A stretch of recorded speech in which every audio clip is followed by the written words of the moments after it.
मैं एक घर के करीब से गुजर रहा था कि अचानक से मुझे उस घर के अंदर से एक बच्चे की रोने की आवाज़ आई।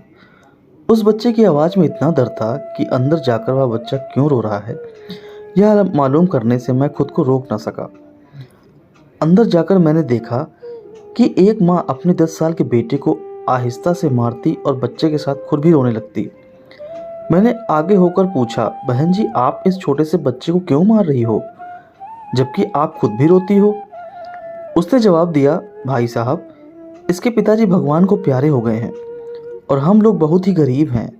उनके जाने के बाद मैं लोगों के घरों में काम करके घर और इसकी पढ़ाई का खर्च मुश्किल उठाती हूँ और यह कमबख्त स्कूल रोज़ाना देर से जाता है और रोज़ाना घर से देर से आता है। जाते हुए रास्ते में कहीं खेल कूद में लग जाता है और पढ़ाई की तरफ जरा भी ध्यान नहीं देता है, जिसकी वजह से रोज़ाना अपनी स्कूल की वर्दी गंदी कर लेता है। मैंने बच्चे और उसकी माँ को जैसे तैसे थोड़ा समझाया और चल दिया। इस घटना को कुछ दिन ही बीते थे कि एक दिन सुबह सुबह कुछ काम से मैं सब्जी मंडी गया तो अचानक मेरी नज़र उसी 10 साल के बच्चे पर पड़ी जो रोज़ाना घर से मार खाता था। मैं क्या देखता हूँ कि वह बच्चा मंडी में घूम रहा है और जो दुकानदार अपनी दुकानों के लिए सब्जी खरीद कर अपनी बोरियों में डालते तो उनसे कोई सब्जी ज़मीन पर गिर जाती थी, वह बच्चा उसे फ़ौरन उठाकर अपनी झोली में डाल देता। मैं यह नज़ारा देखकर परेशानी में सोच रहा था कि यह चक्कर क्या है। मैं उस बच्चे का चोरी चोरी पीछा करने लगा। जब उसकी झोली सब्जी से भर गई तो वह सड़क के किनारे बैठकर उसे ऊंची ऊंची आवाज़ें लगाकर वह सब्जी बेचने लगा। मुंह पर मिट्टी, गंदी वर्दी और आंखों में नमी। ऐसा महसूस हो रहा था कि ऐसा दुकानदार ज़िंदगी में पहली बार देख रहा हूँ। अचानक एक आदमी अपनी दुकान से उठा जिसकी दुकान के सामने उस बच्चे ने अपनी नन्ही सी दुकान लगाई थी। उसने आते ही एक जोरदार लात मारकर उस नन्ही दुकान को एक ही झटके में रोड पर बिखेर दिया और बाजुओं से पकड़कर उस बच्चे को भी उठाकर धक्का दे दिया। वह बच्चा आंखों में आंसू लिए चुपचाप दोबारा अपनी सब्जी को इकट्ठा करने लगा और थोड़ी देर बाद अपनी सब्जी एक दूसरे दुकान के सामने डरते डरते लगा ली। भला हो उस शख्स का जिसकी दुकान के सामने इस बार उसने अपनी नन्ही दुकान लगाई। उस शख्स ने बच्चे को कुछ नहीं कहा।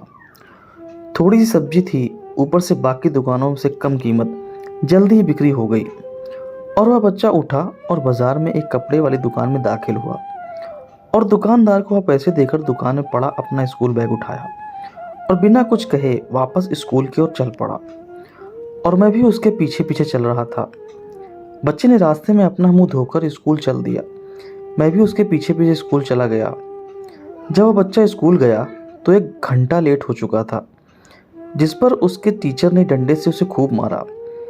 मैंने जल्दी से जाकर टीचर को मना किया कि मासूम बच्चा है, इसे मत मारो।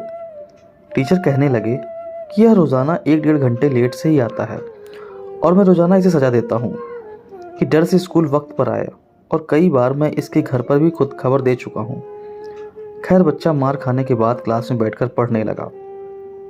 मैंने स्कूल टीचर का मोबाइल नंबर लिया और घर की तरफ चल दिया। घर पहुंचकर एहसास हुआ कि जिस काम के लिए सब्जी मंडी गया था वह तो भूल ही गया। मासूम बच्चे ने घर आकर माँ से एक बार फिर मार खाई। सारी रात मेरा सर चकराता रहा। सुबह उठकर फ़ौरन बच्चे के टीचर को कॉल की कि मंडी हर हालत में मंडी पहुँचे और वह मान गए। सूरज निकला और बच्चे का स्कूल जाने का वक्त हुआ और बच्चा घर से सीधा मंडी अपनी नन्ही दुकान का इंतजाम करने निकला। मैंने उसके घर जाकर उसकी माँ को कहा कि बहन जी, आप मेरे साथ चलो, मैं आपको बताता हूँ आपका बेटा स्कूल क्यों देर से जाता है। वह फ़ौरन मेरे साथ मुँह में यह कहते हुए चल पड़ी कि आज इस लड़के की मेरे हाथों खैर नहीं, छोड़ूंगी नहीं उसे आज। मंडी में लड़के का टीचर भी आ चुका था। हम तीनों ने मंडी की 3 जगहों पर पोजीशन संभाल ली और उस लड़के को छुपकर देखने लगे। आज भी उसे काफ़ी लोगों से डांट फटकार और धक्के खाने पड़े और आखिरकार वह लड़का अपनी सब्जी बेचकर कपड़े वाली दुकान पर चल दिया। अचानक मेरी नज़र उसकी माँ पर पड़ी तो क्या देखता हूँ कि वह बहुत ही दर्द भरी सिसकियाँ लेकर लगातार रो रही थी और मैंने फ़ौरन उसके टीचर की तरफ देखा तो बहुत शिद्दत से उसके आंसू बह रहे थे। दोनों के रोने में मुझे ऐसा लग रहा था जैसे उन्होंने किसी मासूम पर बहुत जुल्म किया हो और आज उनको अपनी गलती का एहसास हो रहा हो। उसकी माँ रोते रोते घर चली गई और टीचर भी सिसकियाँ लेते हुए स्कूल चला गया।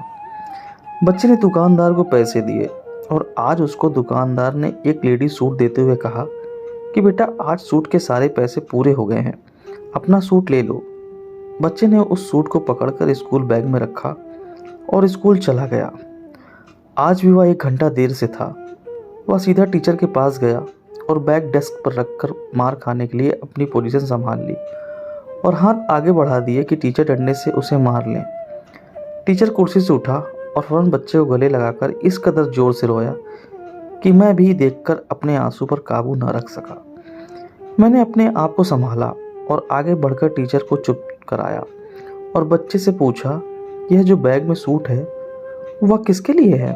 बच्चे ने रोते हुए जवाब दिया कि मेरी माँ अमीर लोगों के घरों में मजदूरी करने जाती है और उसके कपड़े फटे हुए होते हैं, कोई जिस्म को पूरी तरह से ढांपने वाला सूट नहीं है और मेरी माँ के पास पैसे नहीं, इसलिए अपने माँ के लिए यह सूट खरीदा है।